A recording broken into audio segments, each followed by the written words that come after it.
Bonjour à tous et bonjour Anne-Laure. Merci Bonjour. déjà d'être présent. Moi, je me présente rapidement. Je m'appelle Inès, je suis psychologue et j'accompagne les parents et les enfants, donc les familles aussi, vers un bien-être général. Donc voilà. Et Anne-Laure, qui est thérapeute de couple. Donc j'ai fait appel à elle aujourd'hui, qui est experte en la matière, parce qu'elle s'y connaît un petit peu mieux que moi au niveau des couples et elle saura mieux nous répondre en ce qui concerne le couple après une naissance. Donc Anne-Laure, je te laisse te présenter. Eh bien oui, donc Anne-Laure Dabo, je suis co-dirigeante d'un centre de formation où on forme des psy, coachs, thérapeutes justement à des outils, à des pratiques, à des accompagnements. Et puis en parallèle, j'accompagne effectivement les couples. Je me suis spécialisée dans la thérapie de couple, c'est une thématique qui me passionne. Ça va faire maintenant une dizaine d'années que je suis dans cette pratique et je ne m'en lasse pas, j'adore. C'est super. Et écoute, on va directement rentrer dans le sujet si tu es d'accord. Avec plaisir. Ma première question déjà, ça serait de savoir est-ce que toi, tu as été souvent confrontée à des couples qui sont venus avec cette problématique en fait de l'après-naissance. J'ai rencontré des couples qui viennent avec un j'ai un problème, qui ne font pas le lien directement avec la naissance. Parce que souvent, on est tellement dépassé par la fatigue liée à un rythme qui est complètement différent, à des émotions même qui sont différentes, que du coup, on ne fait pas le lien tout de suite. C'est au fil des séances que d'un coup, on prend conscience que, ah oui, finalement, ça a peut-être un lien tout ça. Donc oui, j'ai rencontré quand même beaucoup de parents qui sont en difficulté de couple parce qu'ils sont jeunes parents et qu'il y a un vrai bouleversement à l'arrivée d'un enfant. D'accord. Et du coup, les premières problématiques qui apparaissent, c'est quoi généralement? Un vrai problème de communication en fait. Ils perdent patience et du coup n'arrivent plus à communiquer et passent en mode reproche en permanence.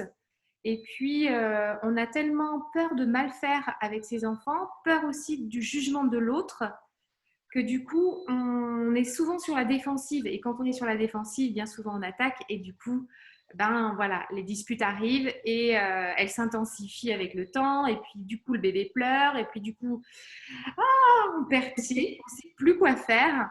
Et la seule personne qui est à côté de nous pour faire le punching ball, c'est notre conjoint. Et donc du coup, ouais, on perd pied et les disputes arrivent de plus en plus. C'est le Ouais, problème majeur qui arrive en fait. d'accord.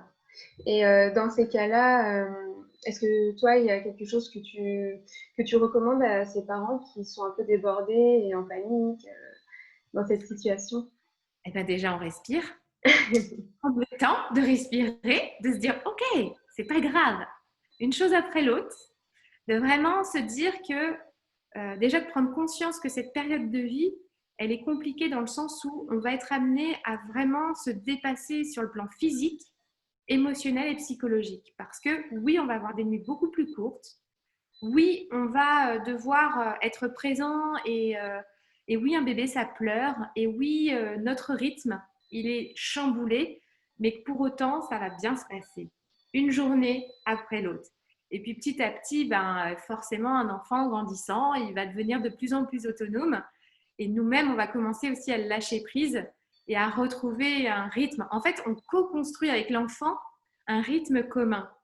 Et pour moi, c'est vraiment ce que je dis, c'est essentiel, c'est que ça me semble important qu'on ne s'adapte pas uniquement nous, dans un sens, au rythme de l'enfant, mais que ce soit ni que l'enfant se cale sur notre propre rythme, mais c'est vraiment un consensus pour trouver son équilibre qui soit OK pour l'enfant et qui soit OK pour nous en tant que parents et du coup en tant que couple aussi.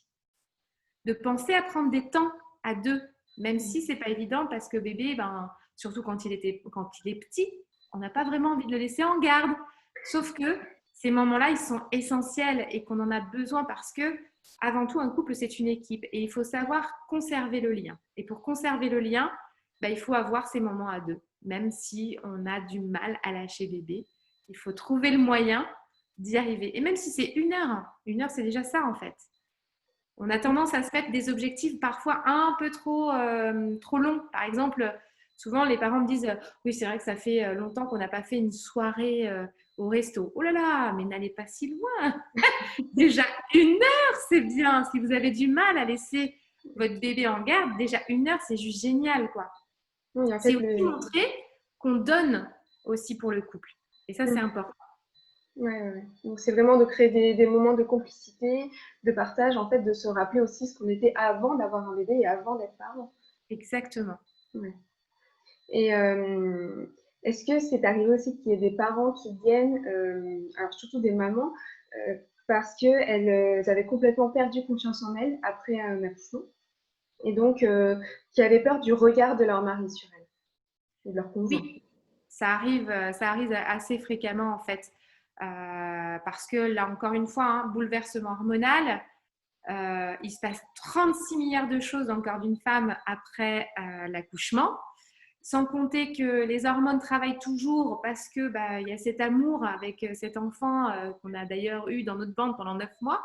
Forcément que c'est loin d'être terminé. C'est pas du jour au lendemain que tout revient et reprend. Donc non. La fatigue faisant, on commence à perdre un peu confiance, on a des doutes. Est-ce que je vais être une bonne mère? Est-ce que je vais y arriver? L'allaitement, pour celles qui font l'allaitement, est-ce que ça va bien fonctionner? Est-ce que mon lait est bon? Enfin, il y a plein de questions qui arrivent à ce moment-là. Et puis, son corps a changé. Il n'est plus le même. Du coup, est-ce que mon mari va me regarder de la même manière? Est-ce que même moi, j'arrive à me regarder de la même manière? Et la plupart du temps, les filles ne se regardent pas du tout de la même façon. Ouais. Certaines, ça va être OK, et tant mieux pour elles.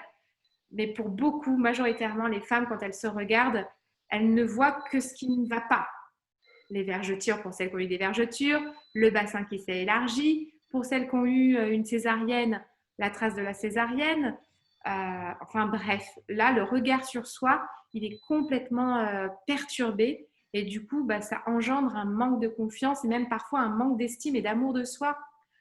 Et là, ce qui va compliquer, c'est que bien souvent, la femme va avoir du mal à retourner vers son mari en termes de tendresse, de toucher, de côté tactile. Et la sexualité, n'en parlons pas. C'est compliqué de revenir après sur une sexualité normale, en fait.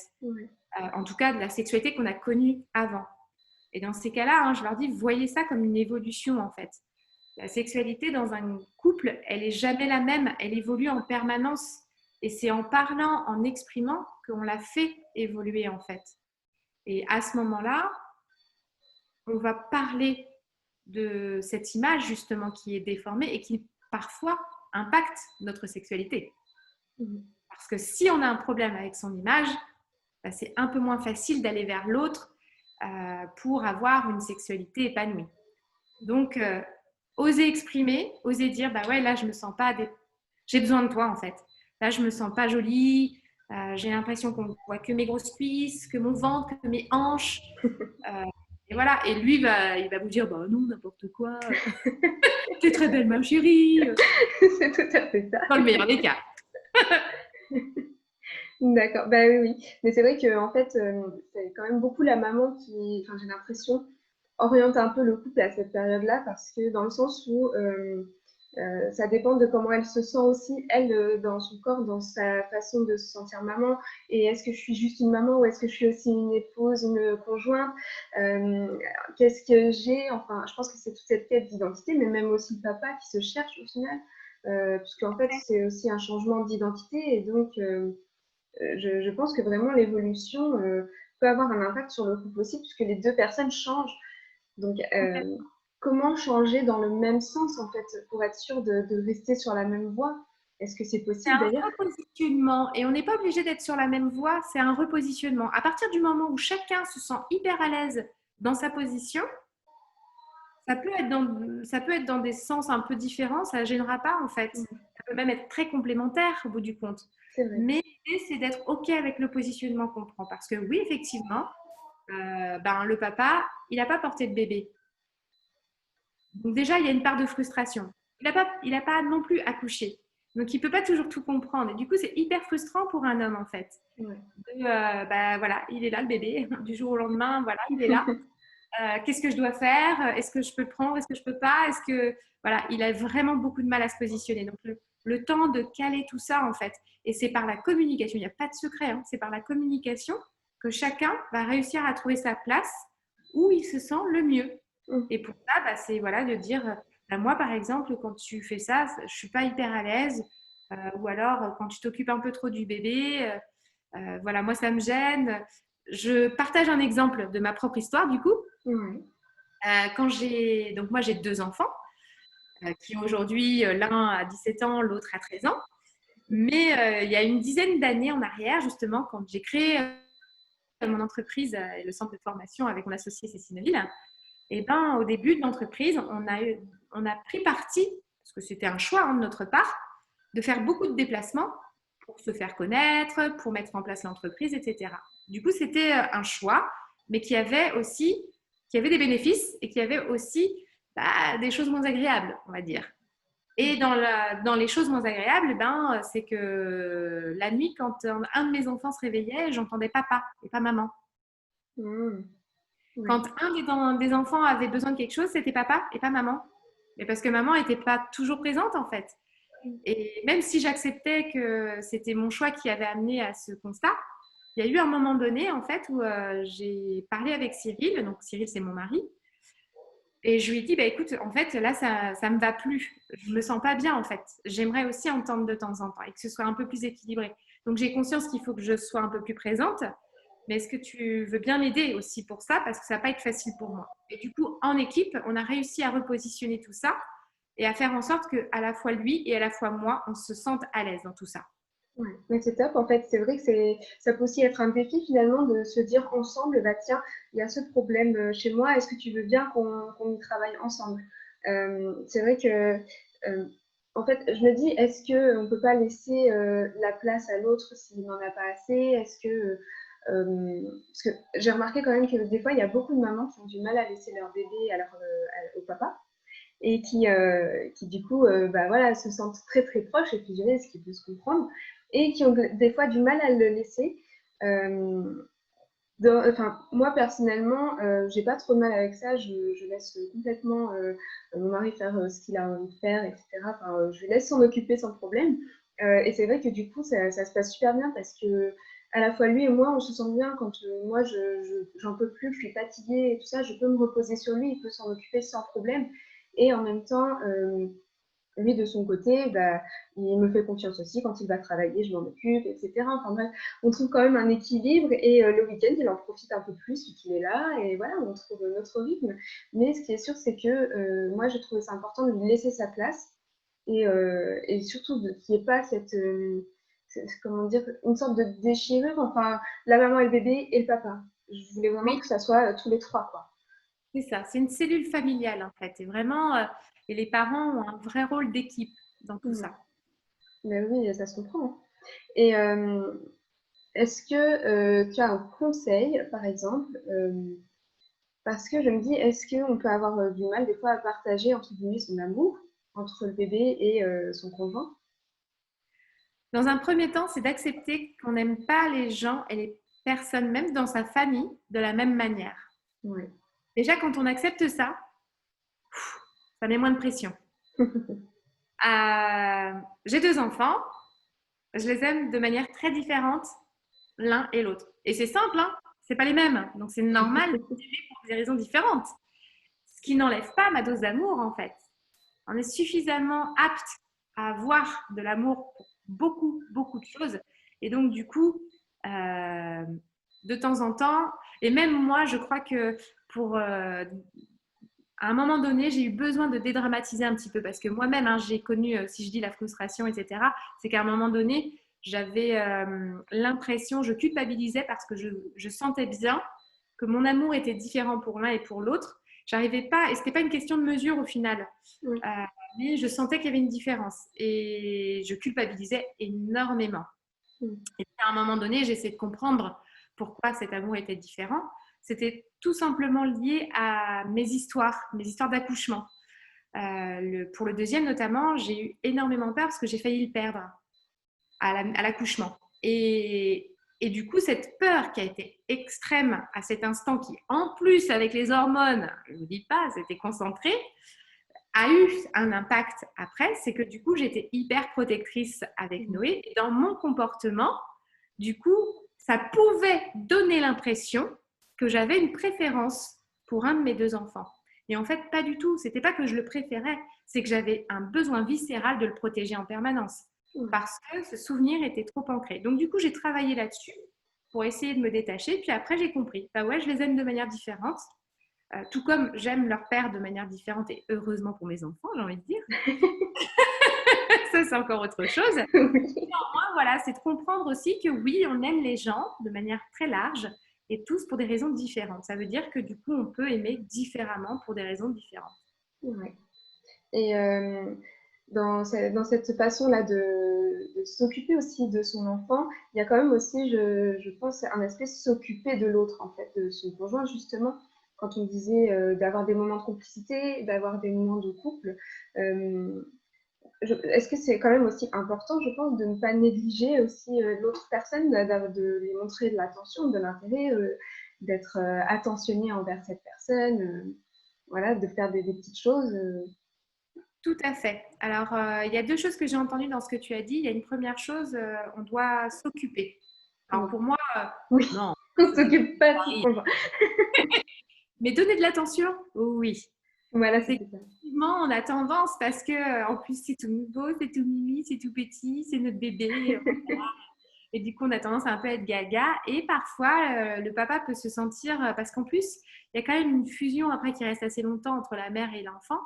Et donc, du coup, le papa, il a tendance à se, comme le temps qu'il trouve sa place justement dans tout ça, il peut se sentir un peu exclu. Mm. L'idée, c'est pas qu'il ressente ça, et c'est même pas ce qu'on a envie, même si on est prise dans l'émotion, pas du tout ce qu'on a envie. Donc c'est à chaque fois de se rappeler, attention, est-ce que j'ai donné suffisamment d'attention aussi à mon mari ou à mon copain ou à voilà, au papa de l'enfant. Ouais. Parce qu'il arrive aussi peut-être qu'il se mette lui-même en retrait finalement. Tout à fait. Et plus lui va se ressentir. En fait, l'idée, c'est le cercle vicieux, en fait. Mm. C'est que papa peut se sentir exclu, du coup, il va s'exclure, et plus il va s'exclure, plus il va se ressentir exclu, etc., etc. Ouais. Et nous, on peut passer à côté parce qu'on est tellement en mode in love que du coup, on n'a même pas vu ce qu'il pouvait vivre et ressentir lui, quoi. Ouais. Et du coup, comment passer de ce cercle vicieux à un cercle plus vertueux? C'est de se faire des bilans. Pour moi, c'est important et essentiel de se faire des bilans assez fréquemment, même si au départ, il faut se pousser et oui, se mettre un rituel que tous les dimanches, on parle et qu'on se dise ce qui va bien, ce qui va moins bien. Ça peut apparaître un peu trop carré, mais en même temps, c'est ce qui permet de vraiment être en sécurité finalement, parce que on prend un temps pour dire les choses qui vont et pour dire les choses qui ne vont pas. On n'est pas dans la tête de l'autre. On ne sait pas ce qu'il ressent. On ne sait pas ce qui se passe, comment il voit et perçoit les choses. Donc, c'est important de se les dire. Et c'est en se disant, bah, tiens, par exemple, tous les dimanches matins, on prend un petit temps tous les deux et puis on partage comment on a ressenti les choses, ce qu'on a vécu dans la semaine, ce qui nous a plu, ce qui nous a moins plu, et même pas forcément lié à la vie de couple ou la vie de famille. Ça peut être aussi des éléments extérieurs, mais voilà, parler de sa semaine, c'est important pour que chacun, en fait, puisse voir là où on en est. Et ça, c'est quelque chose que pour ma part, je pratique et que je pratique encore et dans lequel j'ai inclus mes enfants. Ce qui m'a permis de vraiment voir aussi parfois où on ressent des choses, par exemple, quand les adolescents vivent les petites histoires d'amour. On ressent des choses et tout, puis on ne sait pas... ils ne nous parlent pas, au départ, ils ne sont pas hyper parlants en fait. Et ben c'est toujours dans ces moments où on faisait les débriefs de famille que du coup, j'arrivais à le faire parler et je comprenais mieux du coup son comportement. Et du coup, moi, je réadapte à ce moment-là mon comportement en fonction du sien. Et chacun, comme ça, on peut se caler les uns vis-à-vis des autres et on se comprend beaucoup mieux. Ouais. Mais de toute façon, c'est ce que tu disais au début, la communication. Oui, C'est vraiment essentiel, hein. Et en fait, carrément. c'est vrai qu'on en parle beaucoup, on dit souvent oui, il faut communiquer, mais des fois, il y en a peut-être qui se forcent et qui vont parler trop vite ou qui vont regretter certaines paroles. Euh, moi, il y a quand même un mode de communication que j'aime beaucoup, c'est la communication non violente. Et dans le couple, je pense que c'est hyper important d'essayer de la pratiquer, cette communication-là, d'essayer d'ajuster sa façon de parler pour que ça se passe au mieux. Est-ce que toi, du coup, tu le recommandes ça des fois, des petits exercices ou des choses Alors, je leur recommande, je leur fais faire des exercices pour les aider à apprendre parce que c'est pas simple, hein. Quand on n'en a Ouais. pas l'habitude, c'est loin d'être simple. Et même quand on en a l'habitude, l'émotionnel, parfois, quand ça prend le dessus, ça prend le dessus et on ne contrôle plus. Et j'ai envie de dire, c'est la vie, donc c'est pas grave. En revanche, on peut aussi apprendre surtout à dire la petite phrase, surtout, je veux pas que tu le prennes contre toi, je vais peut-être mal m'exprimer, mais il faut que je dise quelque chose. Et déjà, quand on prévient, l'autre, il sait du coup que oui, s'il se trompe, c'est pas de sa faute. Déjà, il l'a fait. Et ça, c'est bien en fait. Parce qu'on n'est pas non plus tous dotés des mêmes facilités. Déjà, c'est pas facile de repérer ses émotions. C'est encore moins facile de les exprimer. Et donc, de les partager ensuite avec d'autres personnes, c'est compliqué. Donc, il faut y aller un pas après l'autre. Comme on disait, un pas après l'autre. Et on apprend et on va se tromper. Et c'est pas grave.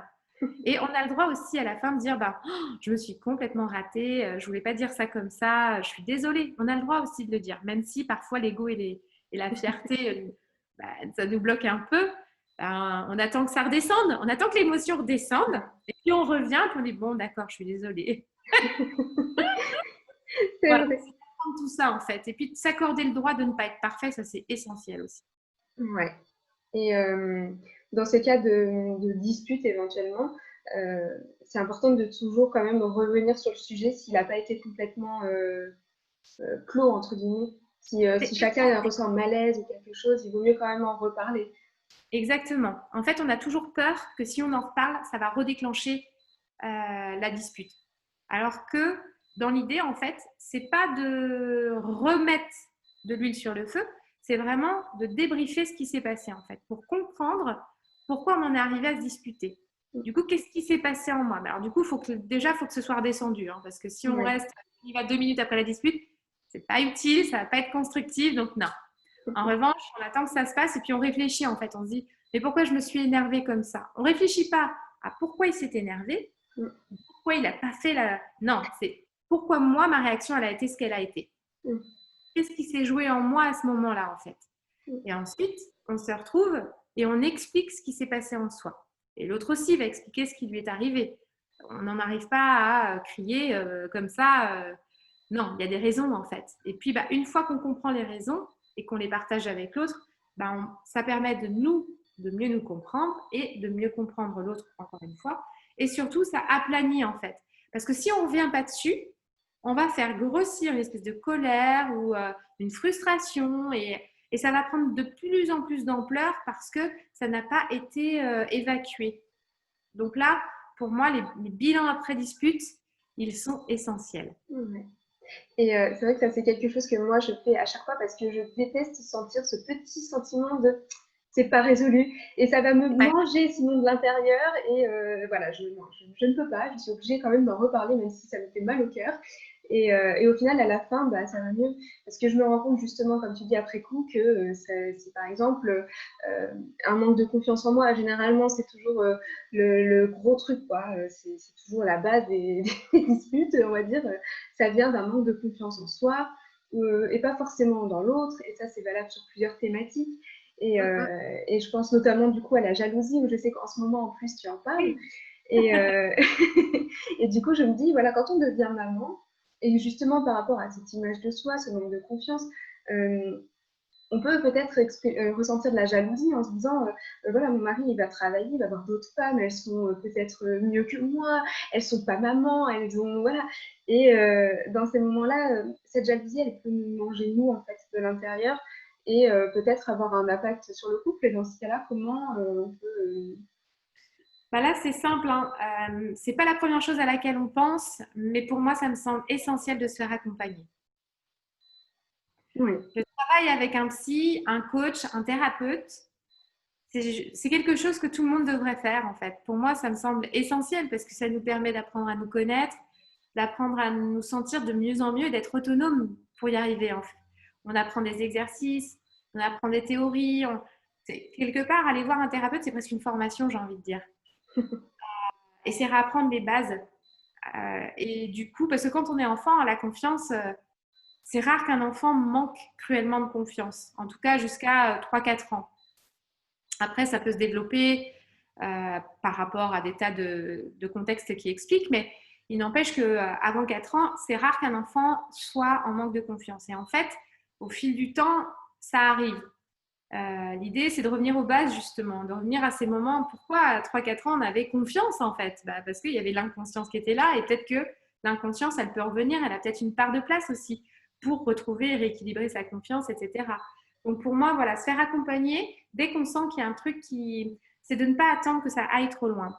Ouais. Parce que la jalousie, en plus, se développe. Au départ, on peut juste ressentir un truc qui n'est pas OK, et puis de petit à petit devenir complètement hystérique et à faire des crises de jalousie qui non seulement nous pourrissent de l'intérieur, mais en plus pourrissent le couple et pourrissent la famille par la même occasion. Alors qu'on prendrait un rendez-vous, on irait parler, ça fait du bien de parler. Ouais. Déjà, rien que ça fait du bien. Et puis ensuite, un thérapeute qui nous accompagne par des méthodes, par une forme d'enseignement, nous apprend à gagner en confiance. Ça change tout. Ouais. Bah, je pense qu'on n'a pas choisi nos métiers pour rien. Donc oui, c'est vrai que c'est quand même un point important. Nous, on ne peut que le prôner puisqu'on sait à quel point c'est essentiel. Et d'ailleurs, nous-mêmes, ce n'est pas pour autant qu'on ne se fait pas accompagner quand c'est nécessaire. Carrément. Et j'ai connu mon métier parce que justement, alors en dehors du fait que j'ai eu rencontré donc Cécile qui elle était psy à la naissance de Noé, donc mon dernier enfant, il n'empêche qu'à ce moment-là, j'avais justement pris conscience j'avais des difficultés sur ma confiance. Et c'est à ce moment-là que j'ai pris mon téléphone, que j'ai appelé une coach et que je me suis fait accompagner pour travailler ma confiance. Donc, ça a été ma première étape. Et aujourd'hui, mais j'en suis complètement... ouais, j'adore en fait. Il y a des périodes où j'en ressens pas le besoin, d'autres périodes où, oh bah tiens, j'ai envie. Et c'est mon petit plaisir en fait. Et voilà, de temps en temps, je sais que j'ai besoin de parler, j'ai besoin que quelqu'un soit présent pour que je me fasse mes propres cheminements ou mes raisonnements. Et ce qui me permet à chaque fois de gagner en confiance, gagner en estime, gagner en compétences, gagner en plein de choses en fait. Ouais, c'est top. Est-ce que tu as un dernier petit mot, un petit truc à rajouter sur ce sujet-là, un conseil ou quelque chose d'autre? Alors le conseil qui me semble le plus basique et le plus essentiel, c'est de ne jamais, ou alors plutôt on va le faire à l'envers, de toujours parler quand il y a un truc qui ne va pas.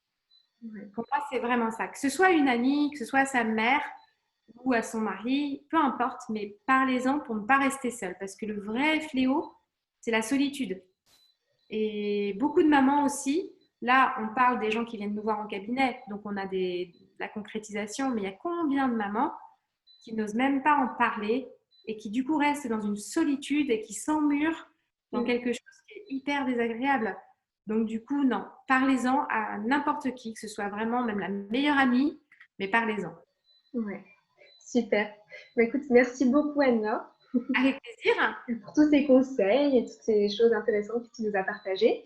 J'espère que ce petit échange aura servi à plusieurs personnes, pas que des mamans du coup, puisqu'on a aussi abordé d'autres sujets. Évidemment, on pourrait en parler pendant très très longtemps, mais voilà, je pense qu'on a quand même abordé pas mal de points. Donc, je te remercie beaucoup. Avec plaisir. Et puis n'hésitez pas du coup à aller voir Anne-Laure sur son compte. Donc, si tu veux aussi présenter un peu ta page ou quoi. Oui, vous pouvez me retrouver donc sur les réseaux sociaux, là c'est un peu partout, Facebook ou Instagram. La petite particularité, c'est que mon prénom s'écrit A-N-E-L-O-R et Dabo, D-A-B-O, simplicité, efficacité. Et donc voilà, vous pouvez aussi me retrouver sur www.annelordabo.com où là il y a mon site qui présente aussi toutes les prestations que je propose dans l'accompagnement des couples et des familles. C'est parfait. Merci beaucoup.